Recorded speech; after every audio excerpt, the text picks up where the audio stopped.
Young people from all over the globe are joining up to fight for the future. I'm doing my part. I'm doing my part. I'm doing my part. I'm doing my part, too. They're doing their part. Are you? Join the mobile infantry and save the world. Service guarantees citizenship. What's up, everybody? Welcome to the Multiverse of Entertainment podcast. I am James. Thank you for tuning in. Greatly appreciated. We are on episode 7.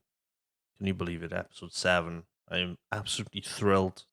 And today's episode, we're back in the movie genre and probably talking about a pretty underrated film from the 90s, late 90s. We're talking Starship Troopers.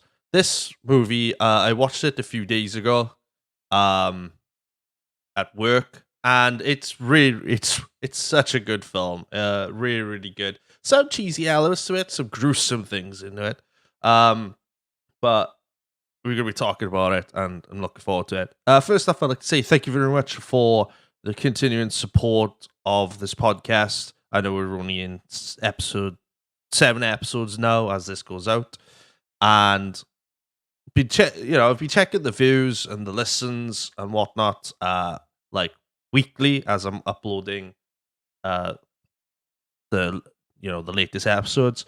The numbers are doing really, really well. The numbers are pretty much breaking 100 views almost for each episode, which is pretty awesome. I think the highest viewed episode so far is Die Hard, I think. Yeah, episode 5, Die Hard. And last week's episode, Ed, and Eddie, is creeping up there as well. So thank you guys. I appreciate that.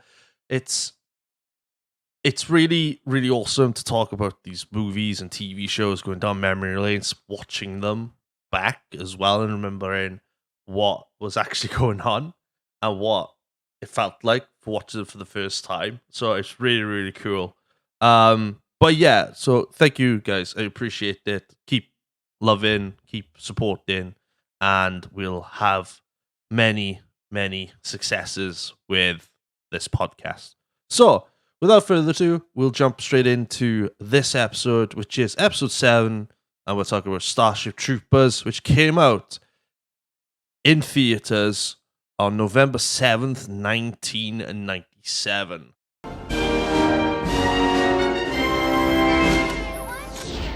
Fully automatic burrito. Who wants to hold it? Citizen rule. People making a better tomorrow.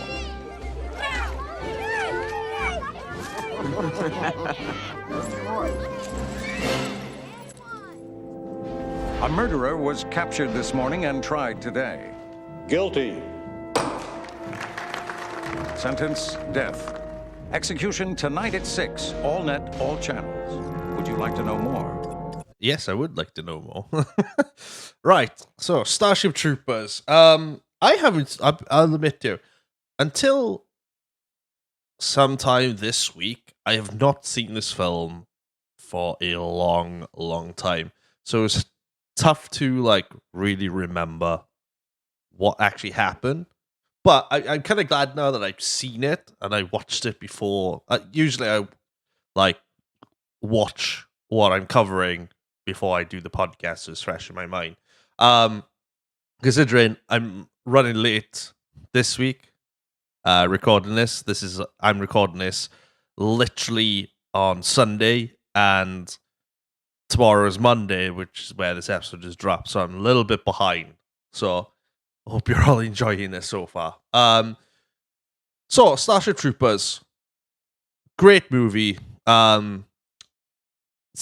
Somewhat cheesy of a film at some places, but a really good action film. Action. It's a sci-fi action film. Really, really good. Directed by Paul. I hate saying his name. Verhoeven. Verhoeven. Somebody will tell me what it is. But the film is based off a novel, the same film from 1959 by Robert A. Heinlein, and it was written by Ed Newman. Set in the 23rd century, the film follows the story of a teenage boy known as Johnny Rico, who is played by the amazing Casper Van Dien, which most of you will probably know him from other things. Following Johnny Rico and his friends as they serve in the military under the Earth World Government, known as the United Citizen Federation.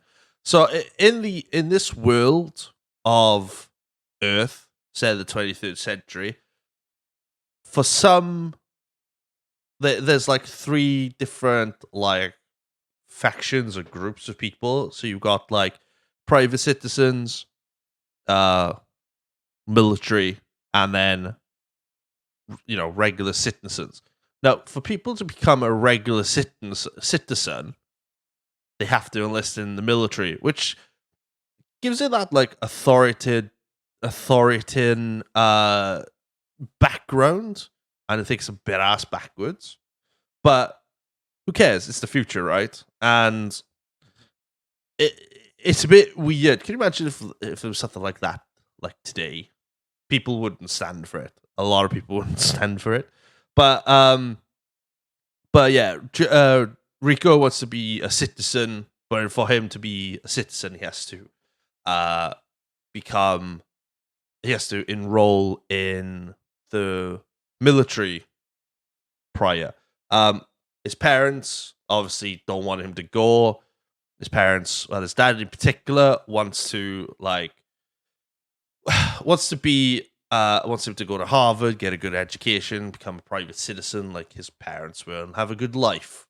But Rico is like, no, being what a teenager does, doesn't listen to the parents. Is like, no, I want to be a citizen. I want to go into the military. I want to serve, which commemorate them. I'm ex-military myself, and it's a real honor to serve your country and whatnot. Not for everybody, obviously, but it's a real honor. So he acts like a bit of a petulant child. He's in love with this girl called Carmen, who is played by the beautiful Denise Richards. And he, the real reason why he wants to go in the military is because she's going in as a pilot. And their friend, who is played, but I can't remember what their friend's name is. Damn. I'll find it somewhere. I can't remember what the name is, but their friend is played by a very, very young Neil Patrick Harris from How I Met Your Mother and various other things as well. So they go off, they graduate from high school, whatnot. They all sign up together, they enlist together, and then they all go off to their separate areas. Now, why are they joining the military? Well, previously, as seen in the movie, like humans are like humanity's exploring space and colonizing space. They want to grow, as many of the sci-fi shows do, like Star Trek, they just want to explore. But they've also been in like this conflict, interstellar war with a alien species known as the arachnids, which we'll get to later on. And the arachnids don't like what the human race is doing, colonizing and whatnot. Ends up in this interstellar war, which we'll go into later on. So they go off, enjoy, and then it's off to the races. Then they're off to pretty much off to like live their lives. And it started, the movie starts off like this boy in love with this girl, high school, trying to be this, trying to be that. Teenagers do. And then they they have this incredible like football scene. And the movie for me doesn't really pick up until like the initial basic training scene where the sergeant is like ripping them in and whatnot. There's somebody laughing, and then Johnny's friend, Rico's friend, Dizzy, joins the group. Now, Dizzy's an interesting character because she finds Rico really, really attractive and really wants Rico, but she can't because he is in a relationship with Carmen. So it's kind of like this secret like love triangle that's going on. And she comes in and she's like, I can take you on and whatnot, where somebody's tried already and suffered a broken arm.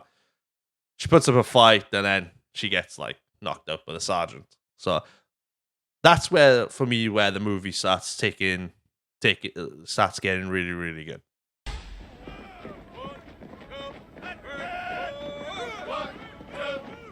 Most of you will not live to be in the mobile infantry. The trouble is, you are not good enough the way you are. Hands at your sides. Cheer up. I am your senior drill instructor, Career Sergeant Sim. Suck your neck out. Feet together. Think this had to happen to me? What a bunch of apes. No, strike that. You don't rate that good. Never in my life have I seen... Do you think I'm funny? Do I make you laugh? Do you think I'm a comedian, son? I'm sorry. The first words and the last words out of your stinking holes will be, sir. Do you get me? Sir, yes, sir. See that armory? Run around it. Run, I said. Run. Brunsky, keep pace. Move. Anytime you think I'm being too tough. Anytime you think I'm being unfair. Anytime you miss your mommy, quit. You Sunform 1248, you grab your gear, you take a stroll down Washout Lane. Do you get me? Sir, yes, sir. Pathetic. I wonder if there's a handful of guts in a whole bunch of you. Now, who here thinks they got what it takes to knock me down? Sir! I guess maybe I do, sir!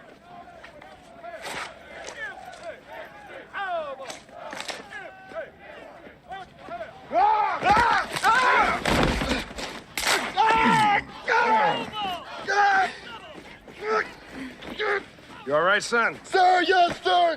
It's my back is broken, sir. Medic! Pain is in your mind. Who's next? Sir! Recruit Flores reporting for duty, sir.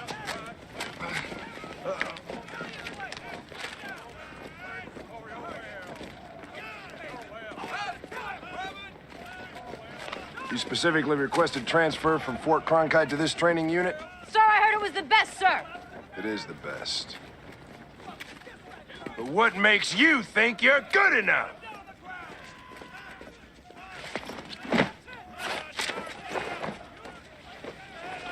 Now that's the kind of gal who makes squad leader. That's my job you're talking about. Here, come on.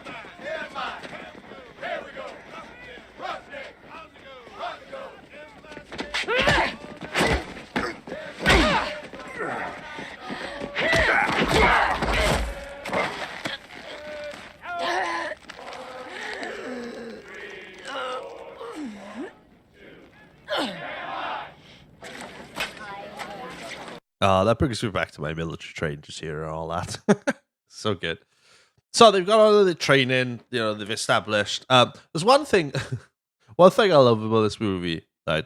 The military training aspect of this movie is so funny, where all you hear, literally, I think apart from the big speech the sergeant has at like the start, whenever you don't hear him doing anything else, all you hear is literally medic. That's all you hear. That's like one word where I take from this. But it's cool. It's fun because they're teaching them how to like shoot and just be in the military, right? And there's some fascinating characters in here.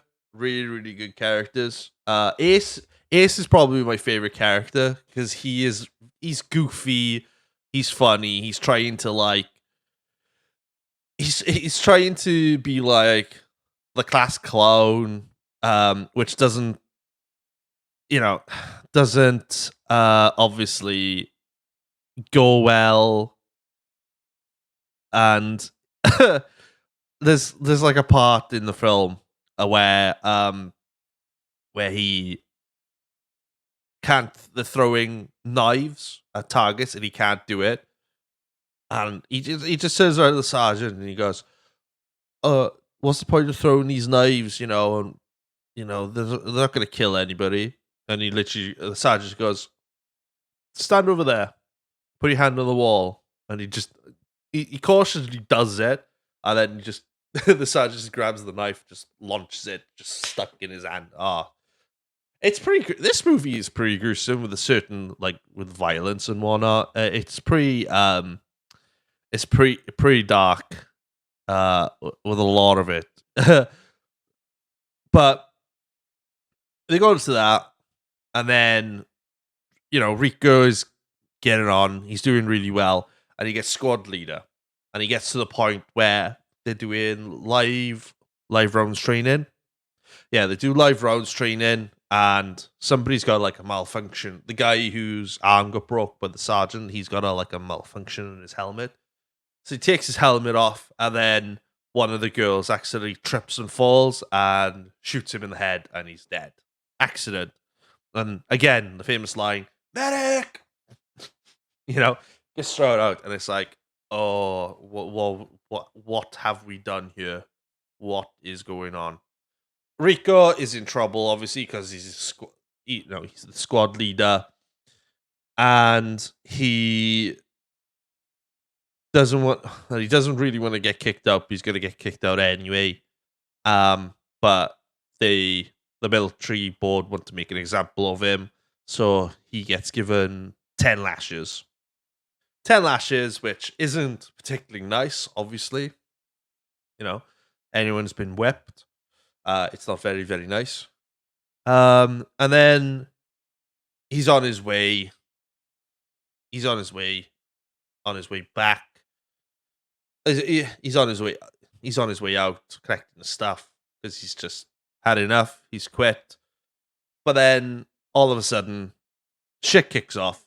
A massive meteorite has hit Buenos Aires in Argentina, killing literally everybody, which is where Rico and the gang are from. And then all shit kicks off, where they get mobilized. The troops get mobilized and get sent to a place called Kildethia,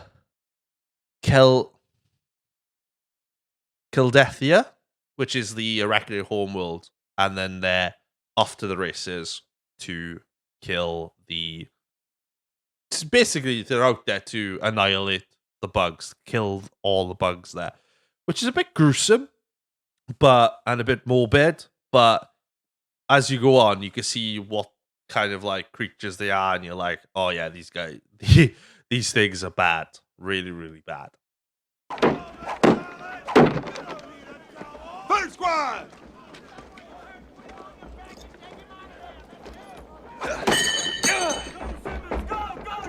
Sir, I don't understand. Who needs a knife in a nuke fight anyway? All you gotta do is push a button. Sir? Cease fire. Put your hand on that wall, Trooper.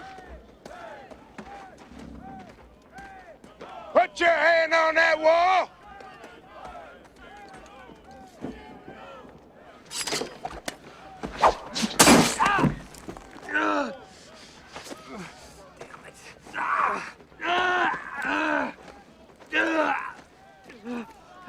The enemy cannot push a button if you disable his hand.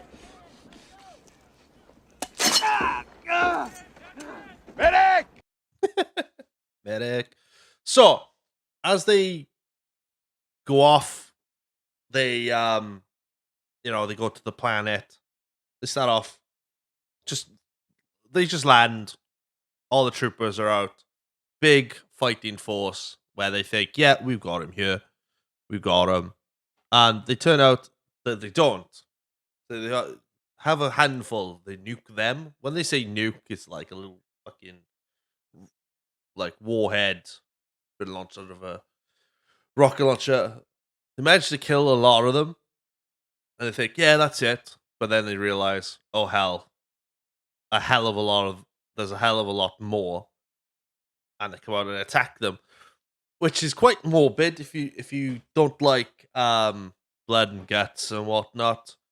This is pretty morbid because like dismembered limbs, people cut in half, people being stabbed. Some of the scenes of this is pretty gruesome, really really gruesome. So they've been attacked. They're retreating. The funniest thing about this particular scene is that they've got a cameraman and a fucking journalist, like capturing it and whatnot. And there's a point where one of the bugs sneaks up behind the newscaster, and the newscaster gets killed, and he's being rolled around. The cameraman is like following it around. The cameraman's just literally standing there. He must hate this guy because he would either like helped him out or ran away. But it was funny. Rico comes up to them, tells them to get out, grabs the cameraman, legs it. But I do so he gets hurt, stabbed in the leg, huge puncture wound, but managed to kill the creature. After that, Carmen returns to where all the wounded have been taken, and she's on the hunt for wants to make sure that Rico's still alive. She searches his name, and Rico has been killed in action. On the record, Rico's been killed in action. She's sad about it because a few weeks before this, she sent Rico a video message of where she was, how things were going, and then virtually dumped him basically, and he was crushed and whatnot. Hence why he wanted to quit and go off and do something else. So she's crushed, but in the next scene, Rico is in this bathtub tank where he's being recovered, repaired, as well as his legs being stitched up, and Dizzy and Ace literally come in running, laughing their heads off, saying you've been killed in action, and they're they're all laughing. Rico's smiling at them, thumbs up and everything, and they're like, "Well, see you in 3 days. 3 more days, we'll be fine. 3 more days." This is where the romance of Rico and Dizzy pretty much start, which is pretty cool to see. But as we get on through the movie, it gets a bit weird. So as they go on, they go up. Rico, Dizzy, and Ace end up in a new squad. They haven't been told much about the squad, other than the leader is a real ball burster, in which Ace says it to one of the troopers and literally knocks him out. Said, "Don't respect our commander like that. How dare you?" Blah blah blah. And then all of a sudden, everyone's standing to attention.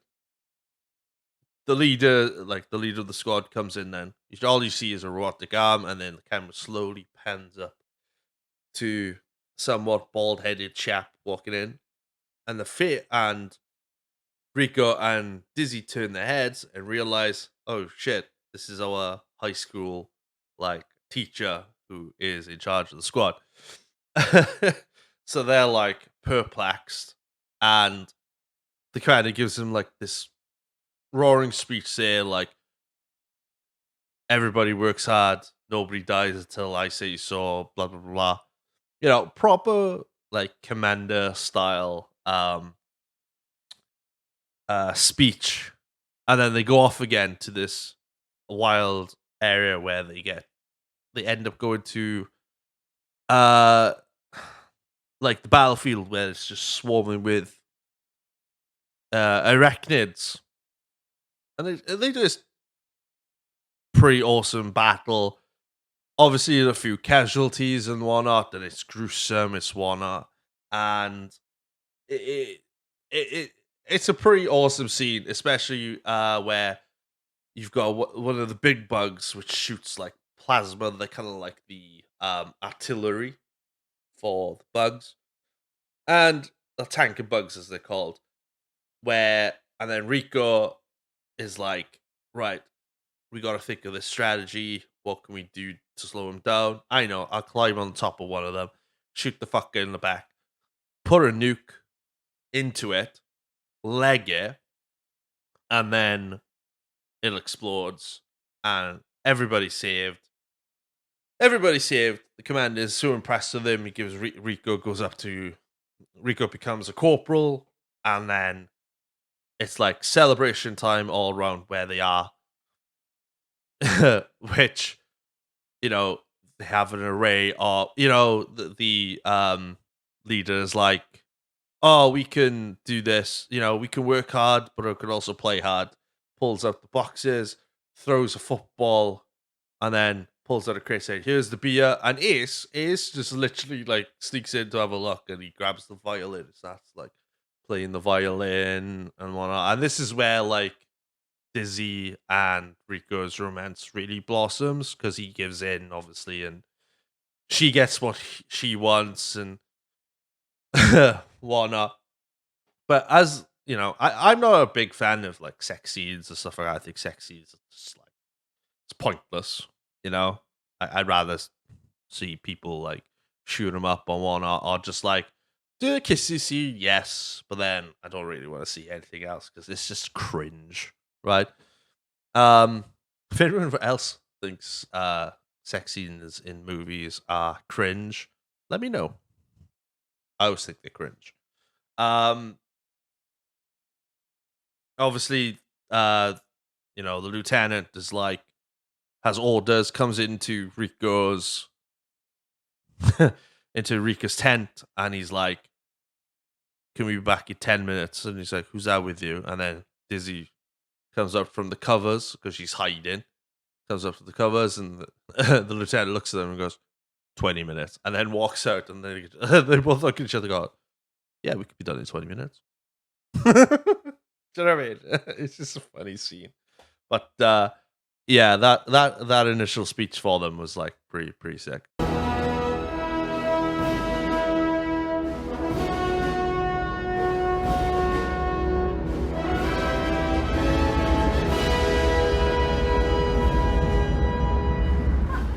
So what do you hear about our new unit? Roughnecks killed more bugs than any other outfit on Big K. Yeah, well, I hear their lieutenant's a real nutbuster. Who's top kick? You want the job, huh? I wouldn't mind. I would. Just doing my part. Orders. Yours? Where you been besides Big K? Outer Ring, Zegama Beach. Zegama Beach. I always wanted to go there. Good luck. It's not there anymore. So I hear your lieutenant's a real nutbuster. No one talks about the lieutenant that way. You saved my life. Mine too. Same for me. Me too. Well, sounds like he's quite a guy. Who do you think saved your ass? Stand by. Attention on deck.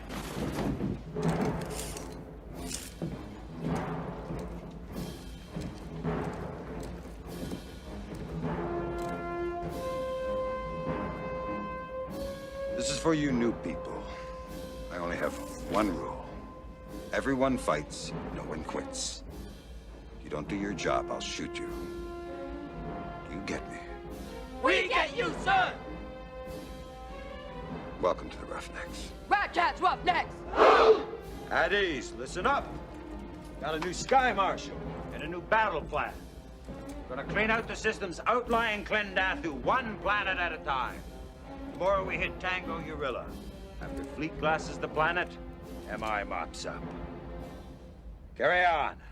So obviously, while they're doing this, they get word that the intelligence agency believes that there could be like this ultra this like ultra bug that is like the head of the group, so, kind of like the brains of the entire operation, and the squad is on their way to like investigate a outpost that has been attacked. Upon getting there, they discover everybody there's killed, apart from like one one general who was hiding in the closet, and he is like frantic and doesn't really know what to do, and he's like, ah. So they're trying to figure out what the hell's happened. Upon figuring out what's happened, one of the troopers in the command center has like this giant hole in his head, and they then realize, wait, his brains has been sucked out. So they're dealing now with another creature, with a creature that can suck the human brain out of somebody's head, and it's pretty gruesome. It gets to the point where Carmen and her comrade / partner, I don't know if they're together, I don't think they are, crash land on the planet after their ship gets attacked and destroyed and whatnot, and they get surrounded by the bugs. They get surrounded by the bugs and come across like this giant jelly looking fucker who has like generalized but this big pincer, and obviously the guy with Carbon, he's a bit of a dickhead, a bit of a cocky bastard, tells the thing, we're gonna rip your fucking eyes out, and the thing just like punches him in the head and then starts sucking his... That bit is very... it's cringy. It's cringy and it's gruesome just by thinking about it now. Like, even now I'm like, ugh, disgusting. So that happens, obviously, but then Rico and the gang are still at the outpost and they get attacked, but they get to attack to the point where it's like a real ambush and they get overwhelmed to the point where, all the bugs outside, there's millions of them, overrun the area. They try and get the troopers get evac'd out. However, the ground sinks underneath the lieutenant.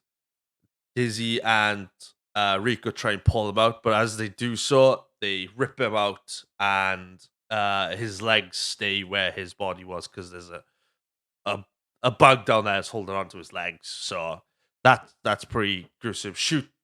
The lieutenant tells Rico to shoot him and become like the new lieutenant. They do that, and then there's this big, massive tank bug comes out of nowhere. Rico tells everyone to get onto the ship.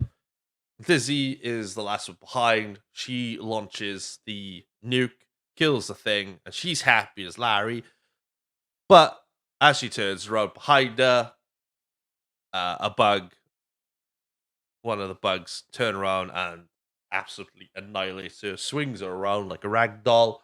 And this is one of the areas where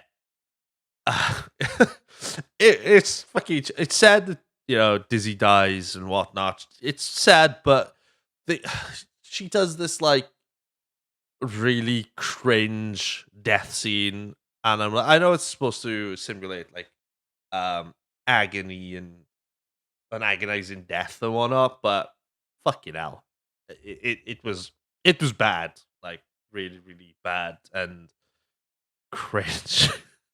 But feel bad for Rico because they got on well and whatnot. But unfortunately, she passes.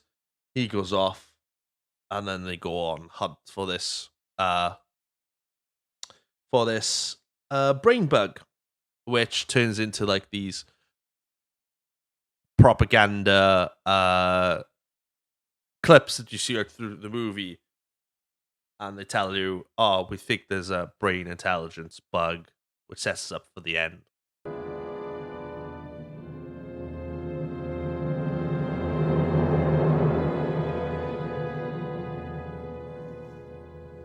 crisis for humankind. Fleet officials admit they underestimated the arachnid's defensive capability.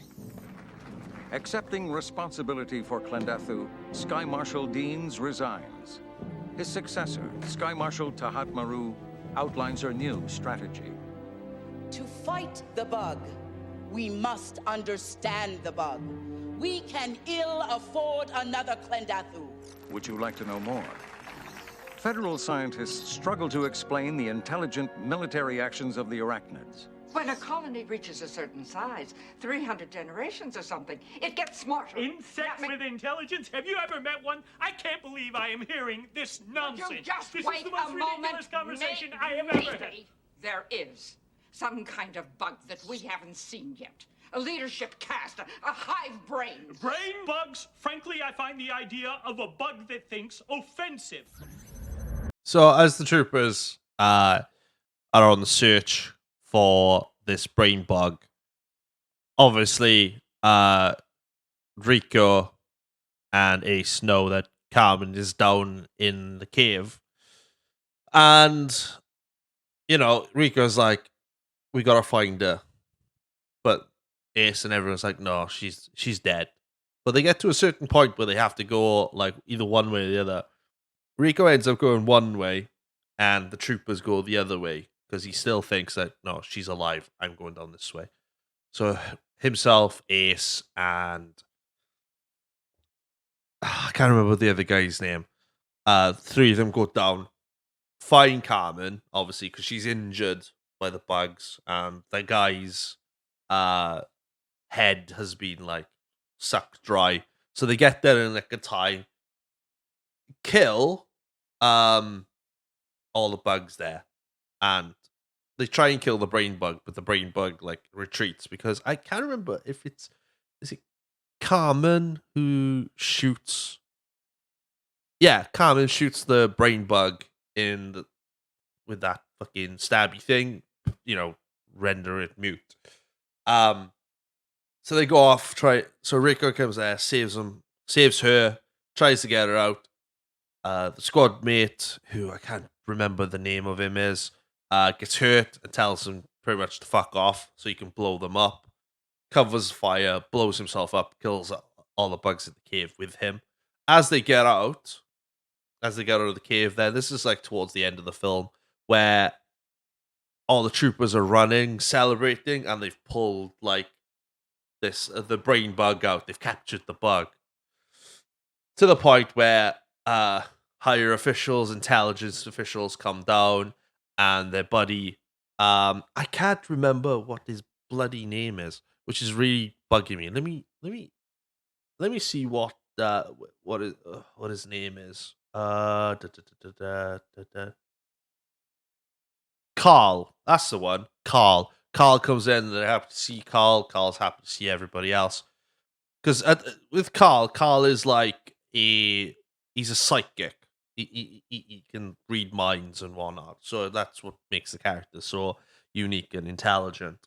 And then he, you know, they capture, everybody celebrates and whatnot, and it goes back into like these propaganda like style videos, which the propaganda videos make this movie. It's really, really good fun because it's kind of like that old school like conscript like propaganda videos you get in like World War II with the Americans and British and somewhat the Germans as well, you know, and the Russians. You know, everybody had propaganda back in those days about the war and whatnot, and they're so much fun, really, really good fun. Particularly the one at the end, closing the movie, where you see them experimenting on the brain bug, learning about the bug, and then Carmen is now a captain of a ship, so she's showing off her command skills, and then Rico is being Rico, who I think is now at this point a lieutenant, and he's like, "Come on, let's go," because they're still fighting, and then the movie ends there. And it's really, really good. But yeah, the entire movie overall is really, really good. Like, doing research on this movie The budget for this movie was between 100 and 110 million dollars, but at the box office, it'd been 121 million dollars, which doesn't sound good, but this movie got like hammered in the reviews, saying like what was one of them? One of the things was that the film was like find it now. Sorry the other day. Bear with me, guys.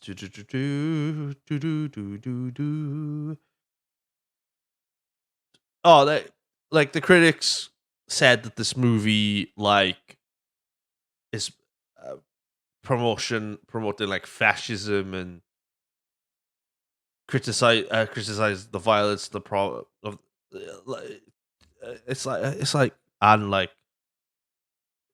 accusing of the two who like wrote books and where this film was like combined to make that they were like Nazi sympathizers and stuff like that. I don't know, but it's so like stupid and pathetic, like, and poor word of mouth and whatnot. But by the time this film left cinemas, theaters, it made $121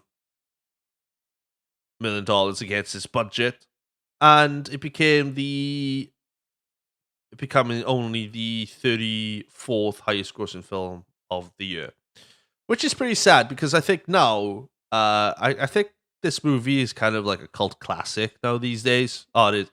Yeah, it's considered a cult classic, which I think is really, really cool. I like Starship Troopers. I think it's a good watch. So like, if you haven't seen it, it's definitely a good watch. Just for what it is. Obviously they made like sequels, which I've seen Starship Troopers 2, and I've only seen a snippet of Starship Troopers 3, which kind of make them look like B-rated side projects, which I may or may not cover in future episodes. I don't know yet. But it should be fun and be interesting as well. So, give it for a score. 1987, this movie came out, so I'd probably give it a solid 1992. Yeah, I'd give it a 1992. It's a good film. Would I watch it over and over again? Probably not. I'll probably watch it once in a blue moon, if I feel like I really want to watch it. But it's worth a move. If you like your sci-fi action films, this is definitely for you. Definitely for you. Right, so I'm going to leave you with some propaganda stuff now, and then we'll do the outro, and we'll say thank yous. So, what mysteries will the brain bug reveal? Federal scientists are working around the clock to probe its secrets. Once we understand the bug, we will defeat it.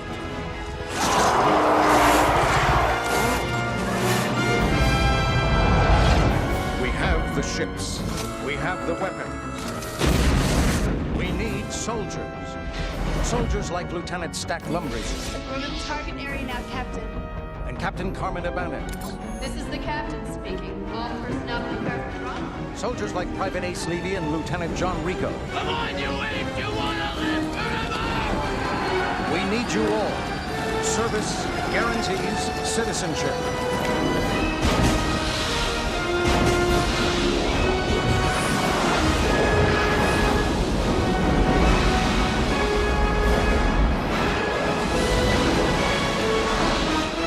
and that's it, guys. That is it. Episode 7's done. Probably not my best episode. I'm not gonna lie. As I was recording this earlier on, the PC literally stopped working and it cut off halfway through.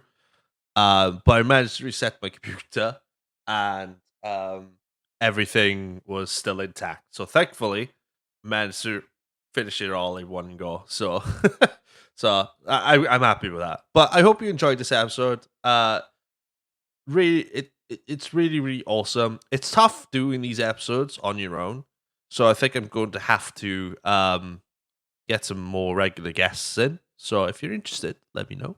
And we'll talk about. I've written up like my the first 50 movies and TV shows that I'm going to be doing on this podcast anyway. So I might put them out on social media to see if anybody would want to come on. Let me know. I know I have a few guests come in for a couple of episodes, which I'm really, really looking forward to. But yeah, we'll get some more guests on. I think after episode 10, I think I'll start getting guests on, which will be pretty fun. But yeah, like I said, thank you very much, guys. I appreciate it. Don't forget to check us out on all social medias, starting with Instagram at Multiverse of Entertainment Pod. Follow us on there. Follow us on TikTok as well at Mo Podcast. Go check us out there. On YouTube as well at the Multiverse of Entertainment. Check us out on there. You're gonna get every Wednesday. You're gonna get a 1-minute clip of each new episode every Wednesday, and every Monday we will be dropping a new episode. So follow us as well on Spotify as well. Please go check us out everywhere. We do appreciate that. If you're watching us on YouTube right now, please subscribe, hit the notification bell, share it with your friend, like the video as well. The likes really, really help with the algorithm. And also as well, leave a comment. Guys, leave a comment whether you're listening on Spotify or you're listening to us on YouTube. Leave us a comment. I will read your comments in the intro of this very podcast. Okay? And maybe one day I will dedicate a podcast episode just to read your comments. So please, leave comments. Good comments, not bad comments. Well, you can leave a bad comment if you want. If I find you funny, I'll read it. But give us a comment. Love to hear from you. Also as well, we can't forget about next week's episode, which this one is going to be a doozy because a lot of people wouldn't think I'd talk about this show. But next week's show is going to be epic. We're back on the TV shows, and we are going to be talking about the legendary Pop Idol TV show. If you don't know what that is, you'll find out next week. However, till then, see you next Monday. Have a good one. Enjoy the rest of your week. And don't do anything that I wouldn't do. Have a good one, guys.